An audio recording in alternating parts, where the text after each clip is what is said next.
ನಿಜವಾಗ್ಲಿ ಮಹಿಳೆಯರ ಸಬಲೀಕರಣ, ಅಸ್ಪೃಶ್ಯತೆ, ಆರ್ಥಿಕತೆ, ಜಾತಿ ಕಾರಣ ಇವತ್ತು ನಿಜವಾಗ್ಲೂ ಈ ನಾಲ್ಕು ಯಾವಾಗ ಹೋಗ್ತದೆ ಅವತ್ತು ನಿಜವಾದ ಸ್ವಾತಂತ್ರ್ಯ ನಮ್ಗೆ ಸಿಕ್ಕಿದೆ. ದಿನೇ ದಿನೇ ಹೇಳ್ತಾ ಇದ್ರು ಹೋಗ್ತಾ ಹೋಗ್ತಾ ಹೋಗ್ತಾ ಹೋಗ್ತಾ ರಾಜಕಾರಣ ಬಂದಾಗ ಜಾತಿ ಕಮ್ಮಿ ಆಗುತ್ತೆ ಅಂತ. ಬಹುಶಃ ಹೋಗ್ತಾ ಹೋಗ್ತಾ ಹೋಗ್ತಾ ಹೋಗ್ತಾ ರಾಜಕಾರಣ ಜಾಸ್ತಿ ಆದಂಗೆ ಜಾತಿ ರಾಜಕಾರಣ ಜಾಸ್ತಿ ಆಗಿದೆ. ಇವತ್ತು ಯಾವ ಪೂರ್ವ ಜನ್ಮದ ಪುಣ್ಯ ಅಂತ ಗೊತ್ತಿಲ್ಲ, ಇಂಥ ಕಾರ್ಯಕ್ರಮವನ್ನ ಬಹುಶಃ ಅಂದೇ ದೇವರು ನಿಗದಿ ಮಾಡಿದ್ರ ಅಂತ ಅನ್ಸುತ್ತೆ. ನಾನು ಕೂಡ ಕನ್ನಡ ಶಾಲೆಯಲ್ಲಿ ಬಡ ವಿದ್ಯಾರ್ಥಿಯಾಗಿ ಓದಿ ನಾನು ಕೂಡ ನೂರಾರು ಕನಸುಗಳನ್ನು ಕಟ್ಟಿಕೊಂಡು ಇವತ್ತು ನನ್ನ ವಿದ್ಯಾಭ್ಯಾಸವನ್ನು ನಿಲ್ಲಿಸಿ ನಂದೇ ಆಗ್ತಕ್ಕಂಥ ಶೈಲಿಸಿ ಕೆಲಸವನ್ನ ಮಾಡಿಕೊಂಡು ರಾಜಕಾರಣಕ್ಕೆ ಬಂದು ಇವತ್ತು ನಾನು ಕೂಡ ಕನಸನ್ನು ಕೂಡ ಕಂಡಿರಲಿಲ್ಲ. ಒಬ್ಬ ಶಾಸಕನಾಗಿ ಇವತ್ತು ಅಧ್ಯಕ್ಷತೆಯಾಗಿ ಸ್ವತಂತ್ರ ರಾಜ್ಯನ ಮಾಡ್ತೀನಿ ಅಂತ ಅನ್ಕೊಂಡಿಲ್ಲ. ಬಟ್ ಆ ಪೂರ್ವ ಜನ್ಮದ ಪುಣ್ಯವಾಗಿ ಇವತ್ತು ಈ ಕಾರ್ಯಕ್ರಮ ನನಗೆ ಸಿಕ್ಕಿದೆ. ಬಹುಶಃ ನಾವೆಲ್ಲ ಇಡೀ ಭಾರತ ದೇಶದಿಂದ ಕೂಡ ಈ ಒಂದು ಸ್ವತಂತ್ರ ರಾಜ್ಯ ಬಂದುಕೊಡ್ತಕ್ಕಂಥ ಮಹನೀಯರನ್ನ ನೆನೆಸ್ಕೊಳ್ತಾ ಇದ್ವಿ.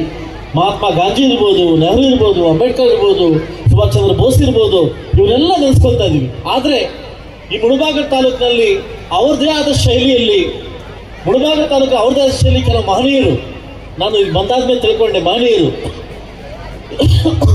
ಸ್ವತಂತ್ರಕ್ಕೋಸ್ಕರ ಅವರು ಹೋರಾಟಕ್ಕೆ ಭಾಗವಹಿಸತಕ್ಕಂಥ ಮಹಿಳೆಯರು ಕೂಡ ಈ ಮುಳಬಾಗಿಲು ತಾಲೂಕಲ್ಲಿ ಇದ್ದಾರೆ. ಸೊ ಅವ್ರನ್ನ ನೆನೆಸ್ಕೊಳ್ತಕ್ಕಂಥ ದಿನ ಕೂಡ ಇವತ್ತು ನಮ್ದಾಗಿದೆ.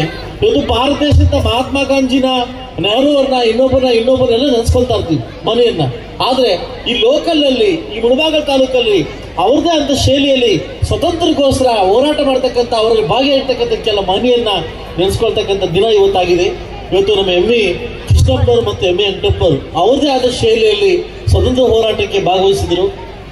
ಅದೇ ಬಲ್ಲಂ ಪುಟ್ಟಣ್ಣ ಮತ್ತು ಅಜ್ಜಣ್ಣವರು ಕೂಡ ಇವತ್ತು ಸ್ವತಂತ್ರ ಹೋರಾಟಕ್ಕೆ ಭಾಗವಹಿಸಿದ್ರು ಬಲ್ಲದಲ್ಲಿ. ಇವತ್ತು ಅಂತ ಮಹನೀಯರು ಬಲ್ಲಲ್ಲಿ ಹುಟ್ಟೋರಂದ್ರೆ ಬಹುಶಃ ನಾವು ಕೂಡ ಪುಣ್ಯವಂತರು ಅಂತ ಹೇಳ್ಬೋದು.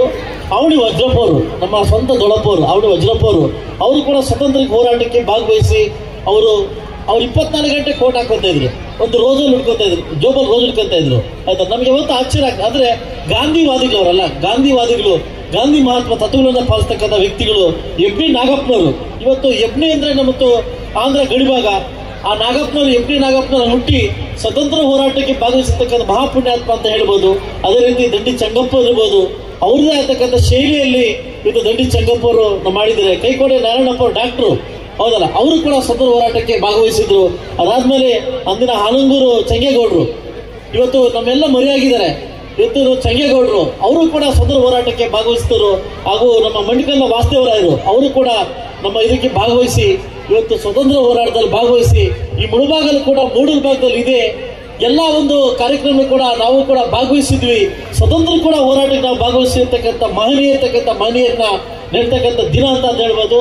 ಸ್ನೇಹಿತರೆ, ನಾವು ಸ್ವತಂತ್ರ ದಿನಾಚರಣೆ ಬಂದ ಮಾತ್ರ ಸ್ವತಂತ್ರವನ್ನು ನಾವು ನೆನೆಸ್ಕೊಳ್ತೀವಿ. ಆದ್ರೆ ದೊಡ್ಡ ಮಹಿಳೆಯರು ಹೇಳಿದಂಗೆ ಇವತ್ತಿನ ದಿವಸ ನೆನೆಸ್ಕೊಳ್ತಕ್ಕಂಥ ದಿನ ಅಲ್ಲ. ನಿಜವಾಗ್ಲಿ ಮಹಿಳೆಯರ ಸಬಲೀಕರಣ, ಅಸ್ಪೃಶ್ಯತೆ, ಆರ್ಥಿಕತೆ, ಜಾತಿ ಕಾರಣ ಇವತ್ತು ನಿಜವಾಗ್ಲೂ ಈ ನಾಲ್ಕು ಯಾವಾಗ ಹೋಗ್ತದೆ ಅವತ್ತು ನಿಜವಾದ ಸ್ವಾತಂತ್ರ್ಯ ನಮ್ಗೆ ಸಿಕ್ಕಿದೆ ಅಂತ ಅರ್ಥ. ಇವತ್ತು ಬದುಕಲಿಕ್ಕೆ ರಾಜಕಾರಣ ಸಿಕ್ಕಿದೆ, ಆದ್ರೆ ಬದುಕನ್ನು ರೂಪಿಸ್ಕೊಳ್ಳಕ್ಕೆ ಈ ನಾಲ್ಕು ಇದೆಯಲ್ಲ. ಇವತ್ತು ಹೆಣ್ಣನ್ನ ಎಲ್ಲಿ ನಾವು ಪೂಜೆ ಮಾಡ್ತೀವಿ, ಇವತ್ತು ಭಾರತಾಂಬೆ ಒಂದು ಹೆಣ್ಣನ್ನ ಎಲ್ಲಿ ಪೂಜೆ ಮಾಡ್ತೀವಿ, ಬಹುಶಃ ಅಲ್ಲಿ ಸಮೃದ್ಧಿಯನ್ನು ಹುಡ್ತದೆ.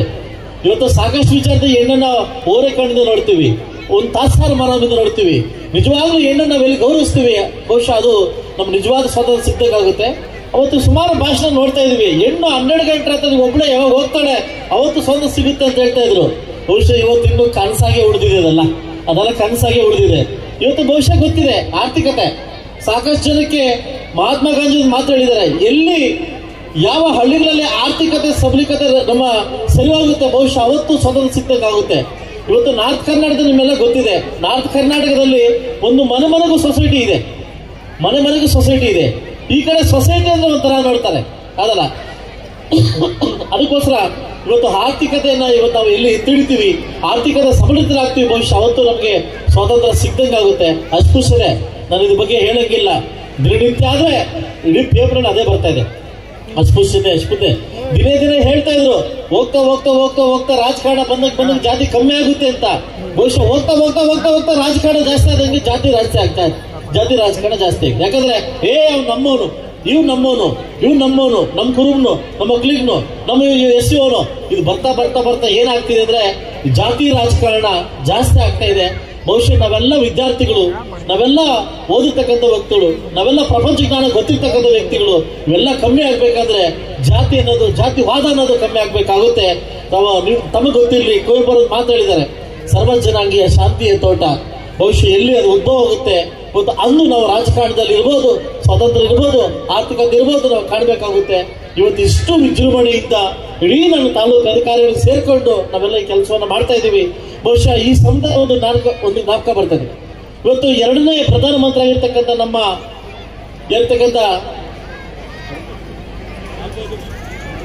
ಲಾಲ್ ಬಹದ್ದೂರ್ ಶಾಸ್ತ್ರಿ ಅವರು ಇಂದಿನ ರಾಜಕಾರಣಿ ವ್ಯಕ್ತಿಗಳಿಗೂ ಅಂದಿನ ರಾಜಕಾರಣಿ ವ್ಯಕ್ತಿಗಳು ಒಂದು ಎಕ್ಸಾಂಪಲ್ ವ್ಯಕ್ತಿ ಆಗಿದ್ರು.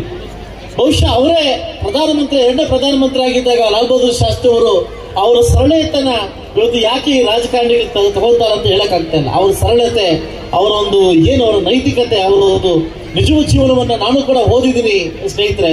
ಲಾಲ್ ಬಹದ್ದೂರ್ ಶಾಸ್ತ್ರಿ ಅವರು ಕೂಡ ಸ್ವತಂತ್ರ ಹೋರಾಟದಲ್ಲಿ ಭಾಗಿಸ್ತಕ್ಕಂಥ ಮಹಾನೀಯರು ಅಂತ ಹೇಳ್ಬೋದು. ಆ ಲಾಲ್ ಬಹದ್ದೂರ್ ಶಾಸ್ತ್ರಿ ಅವರು ಅವರೇ ಬೆಳಗ್ಗೆ ಎದ್ದು ಅವರೇ ವಾಹನವನ್ನ ತಳ್ಕೊಂಡು ಅವರೇ ಡ್ರೈವಿಂಗ್ ಮಾಡಿಕೊಂಡು ಅವರೇ ನಮ್ಮ ಕ್ಯಾಬಿನೆಟ್ಗೆ ಹೋಗ್ತಿದ್ರು. ಸೊ ಆ ಸಂದರ್ಭದಲ್ಲಿ ಅವ್ರ ಮನೆಗೆ ಬೇಗ ಒಂದು ದಿವಸ ಬೇಗ ಬಂದಾಗ ಅವರ ನೆಂಟರು, ಅವರ ಸಂಬಂಧಿಕರು ಒಂದು ಇನ್ವಿಟೇಷನ್ ಕಾರ್ಡ್ ಒಂದು ಲಗ್ನ ಪತ್ರ ತಗೊಂಬಂದು ಕೊಟ್ಬಿಟ್ಟು ಒಂದು ಮಾತು ಕೇಳಿದಂತೆ, ನೀವು ಪ್ರಧಾನಮಂತ್ರಿ ಆಗಿದ್ದೀರಿ, ನನ್ನ ಮಗನಿಗೆ ಸ್ವಲ್ಪ ಮದುವೆಗೆ ಹೆಲ್ಪ್ ಮಾಡಿ ಅಂತ ಕೇಳಿದ್ರು.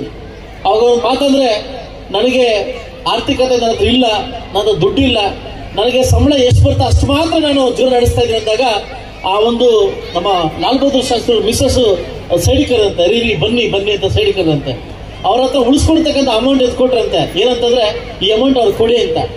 ಆ ತಕ್ಷಣ ಕೊಟ್ಟು ಅವರು ಸ್ವಲ್ಪ ಡಲ್ ಆದ್ರಂತೆ. ಆಮೇಲೆ ರಾಷ್ಟ್ರಪತಿ ಒಂದು ಲೆಟರ್ ಬರೆದ್ರಂತೆ. ಏನಂತಂದ್ರೆ, ನನಗೆ ಇನ್ನೂ ಮಿಗಿಲಾಗಿ, ನನ್ನ ಜೀವನಕ್ಕೆ ಇನ್ನೂ ಮಿಗಿಲಾಗಿ ಯಥೇಚ್ಛವಾಗಿ ನೀವು ನನಗೆ ಸಂಬಳ ಕೊಡ್ತಾ ಇದ್ರಿ, ದಯವಿಟ್ಟು ವಾಪಸ್ ತಗೊಳ್ಳಿ ಅಂತಂದ್ರೆ. ಯಾಕೆಂದ್ರೆ ಇವ್ರ ಸಮಯದಲ್ಲೇ ಎತ್ತಿಡ್ತಾ ಇದ್ರಂತೆ. ಅಂಥ ರಾಜಕಾರಣಿ ವ್ಯಕ್ತಿಗಳನ್ನ, ಇವತ್ತಿರ್ತಕ್ಕಂಥ ರಾಜಕಾರಣಿ ವ್ಯಕ್ತಿಗಳನ್ನ ನಾವು ಹೋಲಿಸಿದಾಗ, ಇವತ್ತು ಒಂದು ಗ್ರಾಮ ಪಂಚಾಯತ್ ಅಧ್ಯಕ್ಷ ಆಗಿರ್ಲಿ ಅವ್ರನ್ನ ನೋಡಕ್ಕಾಗಲ್ಲ, ಇವತ್ತು MLA ಆಗಿರ್ಲಿ ನೋಡಕ್ಕಾಗಲ್ಲ. ಆಯ್ತಲ್ಲ, ನನ್ನ ಬಿಟ್ಟು ನೀವು ನನ್ನನ್ನು ಸೇರಿಸ್ಕೊಳಕ್ ಹೋಗ್ಬೇಡಿ, ನನ್ನ ಬಿಟ್ಟು ಒಂದು ವಿಷಯ ಹೇಳ್ತೀನಿ. ಇವತ್ತು ಅಂತ ವ್ಯಕ್ತಿ ರಾಜಕಾರಣಿಗಳನ್ನ ಬರಬೇಕು ಅಂತಂದ್ರೆ ಬಹುಶಃ ನಮ್ಮ ಸರಳತೆ, ನಾವು ಏನ್ ಪ್ರೀತಿ ಮಾಡ್ತೀವಿ ಅದನ್ನ ಮೆಚ್ಚಬೇಕಾಗುತ್ತೆ. ಇವತ್ತು ಅಧಿಕಾರಿಗಳ ಬಗ್ಗೆ ಹೇಳ್ಬೇಕಂದ್ರೆ ಸಂದರ್ಭ ಅಲ್ಲ ಇದು, ಆದ್ರೂ ಕೂಡ ಒಂದು ಮಾತನ್ನ ಹೇಳ್ಬೇಕಾಗುತ್ತೆ. ನಿಮ್ಮನ್ನು ಹಿಂಬಾಲಕರಾಗಿ ಸಾಕಷ್ಟು ಜನ ಪಾಲಿಸ್ತಾ ಇದ್ದಾರೆ, ನಮ್ಮನ್ನು ಹಿಂಬಾಲಕರಾಗಿ ಸಾಕಷ್ಟು ಜನ ಪಾಲಿಸ್ತಾ ಇದ್ದಾರೆ. ಇವತ್ತು ನಮಗಿರ್ತಕ್ಕಂಥ ಒಂದೇ ಜೀವನ, ನಿಮಗಿರ್ತಕ್ಕಂಥ ಒಂದೇ ಜೀವನ.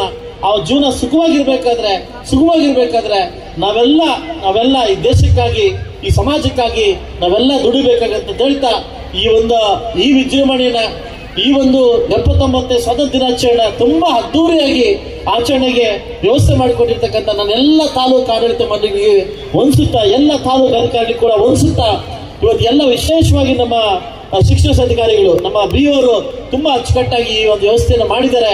ಅವರು ಕೂಡ ವಿಶೇಷವಾದ ಥ್ಯಾಂಕ್ಸ್ ಹೇಳ್ತಾ, ಭದ್ರ ಮತ್ತು ಸುಭದ್ರತೆಯಲ್ಲಿ ಇವತ್ತು ಪೊಲೀಸ್ ಇಲಾಖೆ ಕೂಡ ತುಂಬಾ ಅಚ್ಚುಕಟ್ಟಾಗಿ ತಗೊಂಡಿದ್ದಾರೆ. ಸೊ ಮುಂಬರುವ ದಿನಗಳಲ್ಲಿ ಈ ಕ್ರೀಡಾಂಗಣವನ್ನ, ಹೈಟೆಕ್ ಕ್ರೀಡಾಂಗಣ ನೋಡ್ಬೇಕಂತ ಆಸೆ ನನಗೆ ತುಂಬಾ ಇದೆ. ಇವತ್ತು ಕೈಲಾದಷ್ಟು ಅರ್ಧಂಬರ್ಧ ವ್ಯವಸ್ಥೆಯನ್ನ ಮಾಡಿದ್ದೀವಿ. ಮುಂಬರುವ ದಿವಸದಲ್ಲಿ ಒಳಾಂಗಣ ಕ್ರೀಡಾಂಗಣವನ್ನು ಮಾಡಿ ವಿಜೃಂಭಣೆಯಿಂದ ಈ ಕಾರ್ಯಕ್ರಮ ಇಲ್ಲೇ ನಡೆಸುವಂತ ಕಾರ್ಯಕ್ರಮ ಆಗ್ಲಿ ಅಂತ ಹೇಳ್ತಾ, ಈ ಕಾರ್ಯಕ್ರಮಕ್ಕೆ ಸಾಥ್ ಕೊಟ್ಟಿರ್ತಕ್ಕಂಥ ಎಲ್ಲ ನಾಯಕರಿಗೂ, ಎಲ್ಲ ವಿದ್ಯಾರ್ಥಿಗಳಿಗೂ, ಎಲ್ಲ ತಾಲೂಕು ಅಧಿಕಾರಿಗಳಿಗೂ, ಎಲ್ಲ ನನ್ನ ನಾಯಕರಿಗೂ ಅನ್ಸುತ್ತೆ ನಾನು ಮಾತು ಮುಗಿಸ್ತಾ ಇದ್ದೀನಿ. ಜೈ ಭಾರತ್ ಮಾತೆ.